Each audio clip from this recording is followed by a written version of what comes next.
Valenzuela represent! Kaya wag ako par! Isa ka lang ganap na butal! Kasi kung binasi ka ng bal ang pangalan, pues patay ka ngayon sa bal ang lugar! May linya siya against K3 na mapapasa kanya daw yung ring. Sabay sundot ng isa akong yakuza. Tanginang to, puro bukat sarili.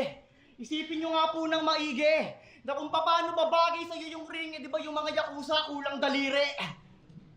Huling finals ko against Terdy. Ngayon naman, Japanese na may mga ninunong pumatay ng maraming Pinoy noong panahong digmaan. Puros mananakop.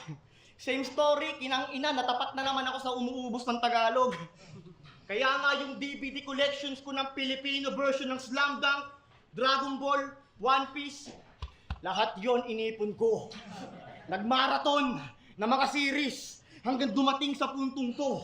At ang sarap sa pakiramdam na hindi wika nyo ang gamit habang nanonood ako.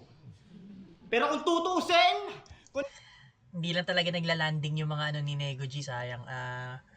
Parang ano kumbaga parang pang ano siya hindi siya pang finals yung mga banatan niya rito Ayun nga, hindi ko rin alam na Japanese si Jobo. So, binention dito ni Nego G. Ngayon ko lang kasi napanood si Jobo, so ngayon alam ko na polo MC raw siya. Sumali rin siya sa FRBL, yung one-up tour nalaglag siya doon.